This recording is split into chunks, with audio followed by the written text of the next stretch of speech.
Some people spend their entire lives searching for a moment that will redefine them. For others, that moment arrives uninvited, shattering everything they thought they knew about love, loyalty, and their own worth. This is a story about a woman who lost everything in a single day, only to discover that sometimes the greatest treasures come wrapped in the most unexpected packages. It begins with a wedding that never happened, a stranger who asked an impossible question, and a secret so vast it could change two lives forever. The cathedral stood like a monument to perfection that afternoon, every detail orchestrated with precision that bordered on obsession. Sunlight poured through stained glass windows, painting the marble floors in brilliant colors. White roses cascaded from every column, their fragrance mixing with expensive perfume and anticipation. 300 guests filled the pews, their designer clothes and glittering jewelry catching the light like scattered diamonds. Among them sat politicians, business tycoons, socialites who measured their worth in zeros and connections. This was not just a wedding. This was a merger of dynasties, a celebration of power, a spectacle designed to make headlines. At the heart of it all stood Natalia Brennan, her hands trembling as they clutched a bouquet of orchids that had been flown in from Ecuador. Her wedding dress, a masterpiece of French lace and silk, fit her like a second skin. Every stitch had been planned, every bead placed with intention. She had spent months preparing for this day, attending fittings and tastings, approving seating charts and floral arrangements. Her mother had reminded her constantly that this wedding would set the standard for the entire social season. Her father had made it clear that marrying Damien Hirst was not just about love. It was about securing the family legacy, about combining two fortunes into something unstoppable. Natalia had convinced herself she was ready. She had told herself that love could grow, that partnership mattered more than passion. Damien was ambitious, intelligent, connected. He knew how to navigate the treacherous waters of high society. He looked perfect in photographs. Their families approved. What more could she want?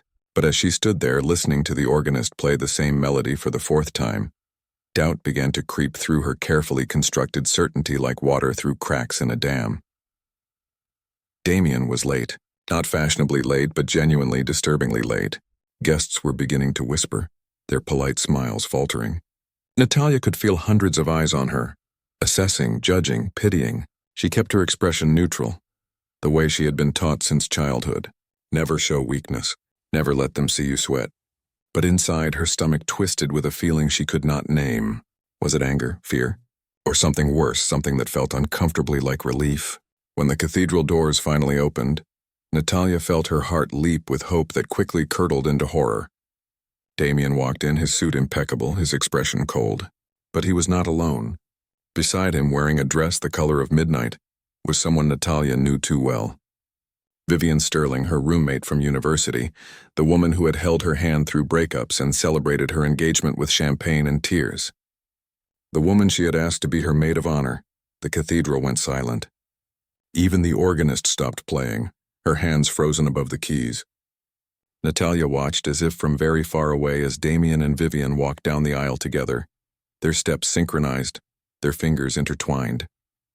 She wanted to move, to speak, to do something, but her body refused to cooperate. This could not be happening. This was not real. Any moment now she would wake up and laugh at the absurdity of the nightmare. But when Damien stopped a few feet away from her and met her eyes, she knew. This was no dream. His face held no regret, no apology. Just a cold determination that made her blood turn to ice. "I cannot marry you, Natalia," he said, his voice carrying through the silent cathedral. "I have realized that my heart belongs to someone else." The words hit her like physical blows. Natalia heard gasps from the guests, heard her mother's sharp intake of breath, heard the sudden explosion of camera shutters as photographers captured every moment of her destruction. She stood frozen, unable to process what was happening. This man, who had proposed to her under a canopy of stars, who had promised her forever, who had spent countless evenings discussing their future together, was now throwing it all away. And he was doing it publicly, spectacularly, with her best friend at his side. Vivian smiled, a small triumphant curve of her lips that made Natalia feel physically ill. "I am sorry, darling," Vivian said, her voice dripping with false sympathy. "But you have to understand. Damien and I have something real. Something you two never had." Natalia finally found her voice, though it came out hoarse and broken. "How long?" she whispered. How long have you been lying to me? Damien shrugged as if the question bored him. Does it matter? The point is, I am making the right choice now. You were always more interested in the wedding than the marriage anyway. Vivian understands me. She understands what I need. The cruelty of it took her breath away. Natalia had spent months trying to be the perfect partner, accommodating his schedule, supporting his career, ignoring the late nights and distant behavior. She had told herself that once they were married, things would improve, that his devotion would match her own. But looking at him now, she saw the truth. He had never loved her. She had been a means to an end, a stepping stone to something he wanted more. And now that he had found a better option, he was discarding her without hesitation. Before Natalia could respond, she heard her father's voice cutting through the chaos. You have humiliated this family. His words were directed at her, not at Damien. Not at the man who had just destroyed their carefully laid plans. At her. I told you to make sure of him. I told you to keep him interested. This is your failure, Natalia. The betrayal of that statement was somehow worse than everything else combined. Her own father, the man who had raised her, taught her, shaped her into the woman she had become, was blaming her for this catastrophe. Not the groom who had abandoned her at the altar. Not the friend who had betrayed her trust. Her. The victim had somehow become the villain in his eyes. Natalia felt something inside her crack, a foundation she had built her entire life upon suddenly giving way. The guests were no longer trying to hide their stares. Some looked horrified, others fascinated. A few openly pleased to witness such spectacular drama. The photographers were having a field day, their cameras clicking like hungry insects. This would be everywhere by tomorrow. The headlines would write themselves. Heiress abandoned at altar. Society wedding ends in scandal. Poor little rich girl left behind, she could not stay here. Could not stand in this cathedral for one more second surrounded by people who saw her pain as entertainment. Without another word, without looking at Damien or Vivian or her father, Natalia lifted the heavy skirt of her wedding dress and walked. Her heels clicked against the marble floor, each step echoing through the terrible silence. She walked past the rows of guests, past her weeping mother, past the floral arrangements that had cost more than most people earned in a year. She walked out of the cathedral and into the harsh afternoon sunlight, where the real world waited with all its messy, complicated reality. The street outside was busy, full of people going about their ordinary lives. Cars honked. Vendors called out their wares. Somewhere a child was laughing. The contrast between the carefully controlled perfection of the cathedral and the chaotic vitality of the city was jarring. Natalia stood on the steps, still clutching her bouquet, her expensive dress already collecting dust from the urban air. She had nowhere to go. Her father had made it clear she was not welcome at home. She had no real friends, just acquaintances who would distance themselves now that her social standing had collapsed. Everything she owned was tied to her family name, a name that now felt like a curse rather than a blessing. She walked without direction, letting her feet carry her away from the cathedral, away from the disaster her life had become. People stared at her, this bride wandering alone through city streets, but she no longer cared. The sun began to set, painting the sky in shades of orange and pink, mocking her with its beauty. Her feet hurt. Her dress was filthy. She found a small park and sank onto a bench, finally letting the tears come. They fell silently, mixing with the grime on her face, soaking into the lace of her dress. That was where he found her. A man who looked nothing like the polished, powerful men she had known her entire life. He wore work clothes, faded and patched, his boots scuffed from hard use. His face was weathered, his hands calloused. He carried himself with a quiet confidence that had nothing to do with wealth or status. When he approached her, his eyes held genuine concern, not the morbid curiosity she had seen in so many others. "Miss, are you all right?" he asked, his voice gentle. Natalia laughed, a harsh, bitter sound. "Do I look all right?" He smiled slightly, sitting down on the bench beside her without invitation. "No, you look like someone who has had the worst day of their life." That about sums it up. She wiped her eyes with the back of her hand, smearing her makeup further. "I was supposed to get married today. I gathered that from the dress." He paused, studying her. "What happened?" She told him. She did not know why. Maybe because he was a stranger and strangers could not hurt her any more than she had already been hurt. Maybe because his presence was calming in a way she could not explain. She told him about Damien and Vivienne, about her father's condemnation, about the complete collapse of everything she thought her life would be. He listened without interrupting, without offering empty platitudes or false comfort. When she finished, he was quiet for a long moment. Then he said something that changed everything. "Marry me instead." Natalia stared at him, certain she had misheard. "What? Marry me," he repeated, his expression serious. "You need a husband to prove everyone wrong, to show them you are not defeated. I need a wife for reasons of my own. We could help each other." It was insane. Completely, utterly insane. She did not even know his name. But as Natalia sat there on that park bench, her life in ruins around her, she realized she had nothing left to lose. The old Natalia, the one who played by the rules and did what was expected, had gotten her nowhere. Maybe it was time to try something different. Maybe it was time to take a risk with a stranger who looked at her like she was a person, not a possession. "All right," she heard herself say. "What is your name?" "Thomas," he replied, extending his hand. "Thomas Vale." She took his hand, feeling the roughness of his palm against hers. "Natalia Brennan, or I suppose I will be Natalia Vale now." He smiled, a real smile that reached his eyes and made something in her chest feel lighter. "Let us go then, Mrs. Vale. We have a marriage to arrange." The wedding, if it could be called that, took place in a small courthouse office that smelled of old paper and industrial cleaner. The clerk who processed their paperwork barely looked up from her computer, her bored expression suggesting she had seen enough hasty marriages to be completely immune to surprise. There were no flowers, no music, no guests. Just Natalia in her now ruined designer dress and Thomas in his work clothes, standing before a judge who recited the vows with mechanical efficiency. When Thomas slipped a plain silver band onto her finger, Natalia felt the weight of it like a brand. This was real. She had just married a complete stranger. The apartment Thomas brought her to that night was small, located in a neighborhood Natalia had never visited in her life. The building was old but clean, its narrow stairs creaking under their footsteps. His home consisted of 2 rooms, a main area that served as both living room and kitchen, and a bedroom barely large enough for the double bed it contained. Everything was tidy, functional, completely lacking the luxury Natalia had taken for granted her entire life. Looking around at the worn furniture and bare walls, she felt a wave of panic. What had she done? This was not her world. She did not belong here. "I will sleep on the couch," Thomas said, breaking into her spiraling thoughts. "You can have the bedroom. I know this is not what you are used to, but I promise you will be safe here." Natalia nodded, too overwhelmed to speak. She retreated to the bedroom and closed the door, leaning against it as the events of the day finally caught up with her. She had been abandoned at the altar, disowned by her father, and married to a stranger, all in the span of a few hours.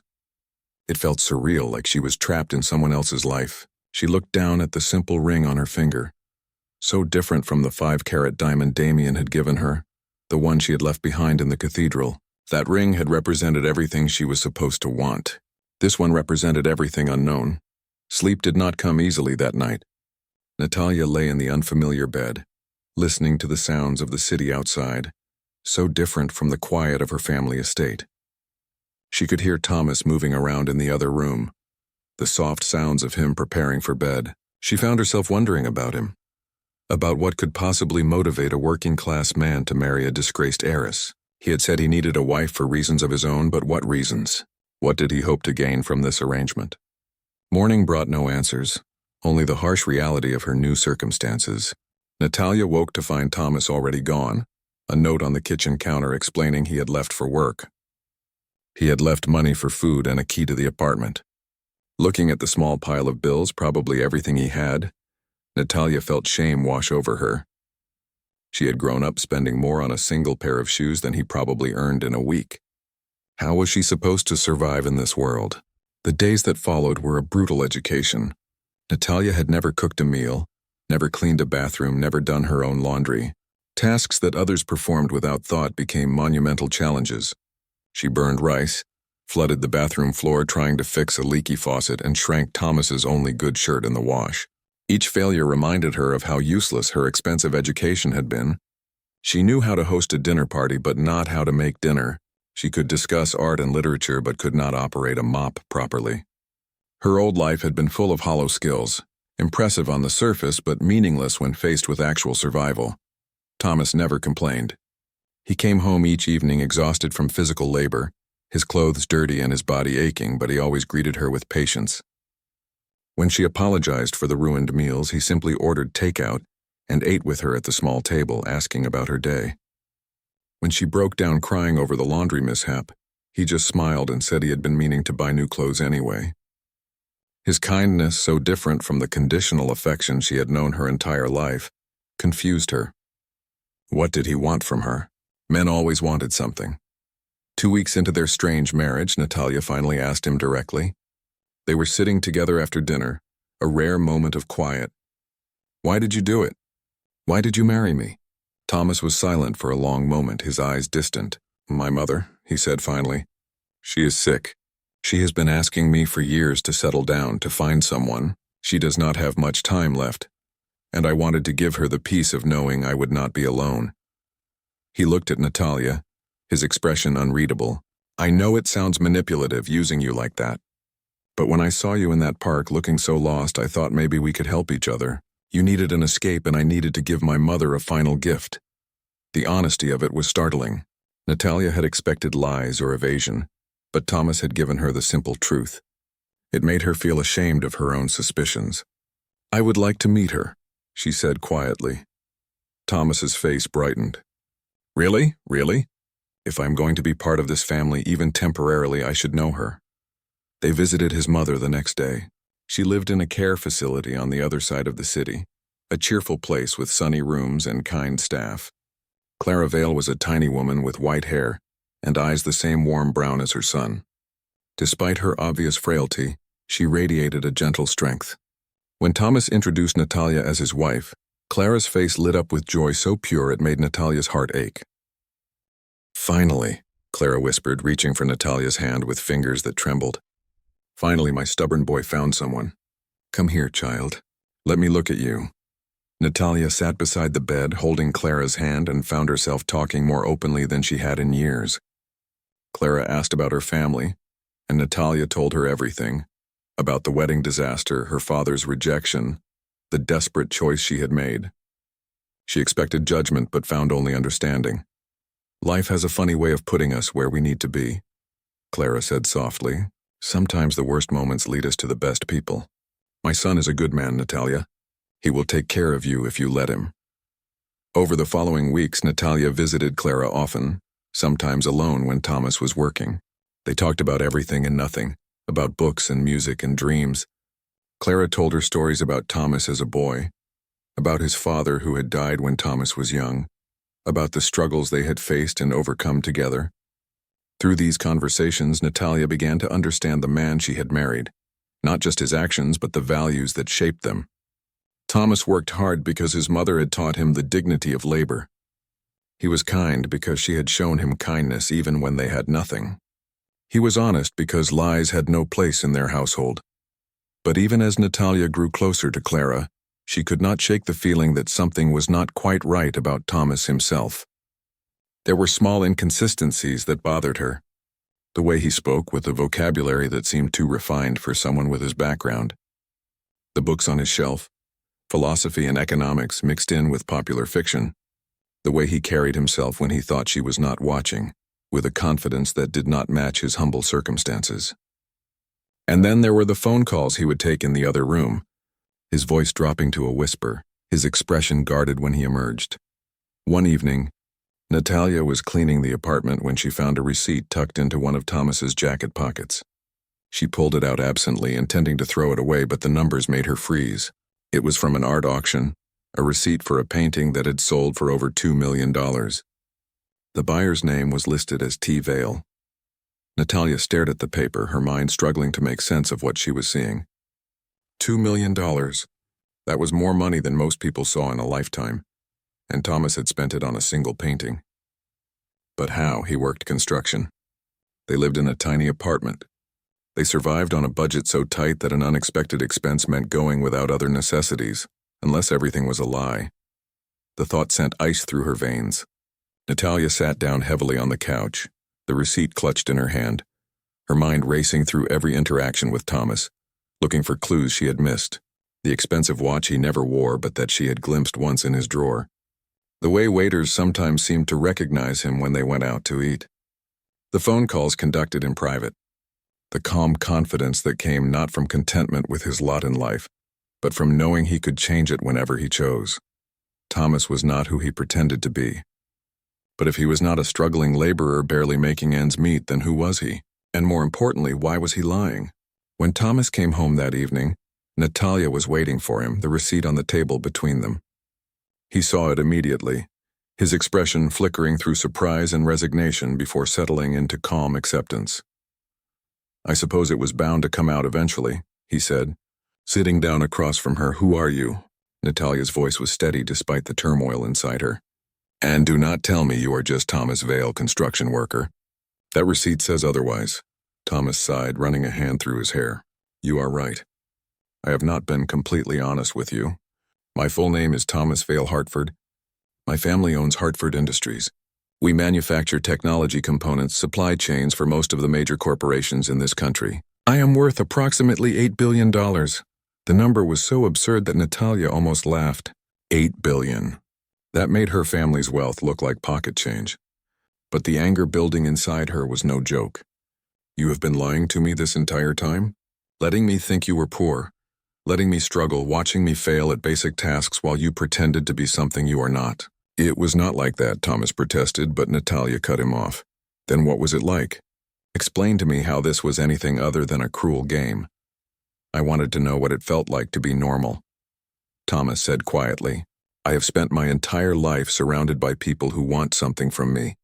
Money, connections, status. No one has ever looked at me and seen just Thomas, just a person. When I leave the Hartford name behind, when I dress like this and live like this, people treat me differently. They are real with me. Honest, I can have conversations that are not negotiations. I can make friends who do not have ulterior motives. So you lied to me to feel normal?" Natalia's voice was sharp. "Did it ever occur to you that I deserved the truth?" "You wanted to escape your old life," Thomas said. "If I had told you who I really was, you would have seen me the same way you saw Damien and everyone else in your world. Another rich man with an agenda. I wanted you to know me first before the money complicated everything. And when were you planning to tell me? Or were you just going to keep playing dress up forever?" Thomas met her eyes and she saw genuine regret there. "I was going to tell you soon, after you had time to adjust to everything else. I know I should have been honest from the beginning, but I thought if you knew, you would not give me a chance to prove I was different." Natalia stood up, too angry to sit still. "You are just like everyone else, making decisions for me, manipulating situations to get what you want. I thought you were different, Thomas. I thought you actually cared about me as a person. But you were just using me too in your own way." "That is not fair," Thomas said, standing as well. "Everything I have done for you has been genuine." "The way I feel about you is real, Natalia. The money does not change that. The money changes everything," she shouted. "Do you have any idea what it was like for me these past weeks? Struggling with things I had never done before, feeling useless and incompetent all while you stood back and watched? You could have helped me, made things easier, but instead you let me suffer to maintain your little fantasy." "I let you discover who you really are," Thomas countered, "away from the expectations and pressure of your old life. You learned that you are stronger than you thought, that you can survive without the wealth and status you were born into. That was not cruelty, Natalia. That was freedom." She wanted to argue, but part of her recognized the truth in his words. The past weeks had been difficult, but they had also been transformative. She had learned things about herself that she never would have discovered in her old life. She had found strength she did not know she possessed. But that did not excuse the deception. "I need time," she said finally. "Time to think about all of this. Time to figure out what I want." Thomas nodded, his expression resigned. "Take all the time you need. I will be here when you are ready to talk." Natalia grabbed her jacket and walked out of the apartment, not sure where she was going, just knowing she needed space. She walked through the city streets, her mind churning with confusion and anger. How was she supposed to trust Thomas now? How could she build any kind of relationship on a foundation of lies, even well-intentioned ones? And yet, despite everything, she could not shake the memory of his kindness, the genuine care he had shown her and his mother, the way he had looked at her like she mattered, not for what she could give him but for who she was. Natalia found herself at the care facility where Clara lived, seeking the wisdom of the one person who seemed to understand both her and Thomas. She found Clara awake, reading by the window, and when the older woman saw her face, she set the book aside immediately. "Trouble in paradise?" Clara asked gently. Natalia sank into the chair beside the bed. "He has been lying to me, Clara, about everything. His job, his money, his entire life. How am I supposed to trust him after that?" "He told you then?" Clara said, unsurprised. "About Hartford Industries and all the rest. You knew?" Natalia stared at her. "You knew this entire time and did not say anything?" Clara smiled softly. "It was not my secret to tell, dear. And before you get angry with me too, consider this. My son has spent his entire adult life running from his family name. His father built that company from nothing, and when he died, the responsibility fell to Thomas. He was barely 20 years old, suddenly in charge of thousands of employees and billions of dollars. The pressure nearly destroyed him. He became someone he did not recognize, hard and suspicious, always wondering if people cared about him or his bank account." She reached for Natalia's hand. "When he started this experiment of his, living simply, working regular jobs, I was worried. I thought he was running away from his responsibilities. But I saw him change. He became the boy I raised again, kind and thoughtful and genuinely happy. And then he met you, and I saw something I had never seen in him before. Hope." "Hope for what?" Natalia asked. "Hope that he could have both. His real life and something genuine. Someone who knew him without the weight of Hartford money influencing every interaction." Clara squeezed her hand. "He made a mistake not telling you sooner. But his feelings for you are real, Natalia. I have known my son for 32 years, and I have never seen him look at anyone the way he looks at you." Natalia felt tears welling up. "I don't know if I can forgive him." "I am not asking you to forgive him immediately," Clara said, "but I am asking you to consider whether his mistake came from malice or from fear. Fear of losing something precious before he even really had it. We all make choices that hurt the people we care about, Natalia. The measure of a person is not whether they stumble, but whether they are willing to stand up and face the consequences of their actions." After leaving the care facility, Natalia walked for hours, Clara's words echoing in her mind. She thought about her own life, about the lies she had been told and the lies she had told herself. Her father had lied about loving her unconditionally, caring more about her utility than her happiness. Damien had lied about his feelings, using her for his own advancement. Even she had lied to herself, pretending to be content in a life that was slowly suffocating her. Thomas's lie was different, misguided perhaps, but rooted in a desire for genuine connection rather than manipulation. She found herself thinking about the past weeks differently. Thomas had not just watched her struggle. He had been there beside her, cooking when she burned dinner, laughing with her over mistakes, celebrating small victories. He had treated her as an equal, never condescending, never pitying. The poverty had been false, but the partnership had been real. And somewhere along the way, without her even realizing it, she had fallen in love with him. Not with his money or status, she had left all that behind willingly, but with the man himself, the person he was when stripped of all pretense. By the time Natalia returned to the apartment, she had made her decision. Thomas was sitting on the couch, his head in his hands, and when he heard the door open, he looked up with such raw hope that her breath caught.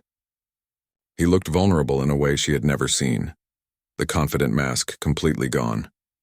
"I talked to your mother," Natalia said, standing in the doorway. "She helped me understand some things." Thomas stood up slowly. "And what did you decide?" "I decided that everyone deserves a second chance," she said. "Even rich people pretending to be poor." She managed a small smile. "But no more lies, Thomas. No more secrets. If we are going to make this work, we need to be honest with each other. About everything. Does that mean you are willing to try?" His voice was careful, afraid to hope too much. "It means I'm willing to try," she confirmed. "But I have conditions." "Name them." "First, I want to keep living simply. Not this apartment necessarily, but I do not want to go back to that world of excess and superficiality. I have learned too much about who I really am to give that up now. Second, I want to be your partner in everything, including your business. No more making decisions for me or protecting me from things you think I cannot handle. And third, we go to counseling. We have a lot to work through, and I want to do it right." Thomas crossed the room to her, stopping just close enough for her to feel his warmth. "I can do all of that. I want to do all of that. Natalia, these past few weeks with you have been the happiest of my life. Not because of any game or experiment, but because you made me feel like I could be myself, the real me without all the Hartford baggage. Then show me the real you, Natalia said softly. All of it. The construction worker and the billionaire.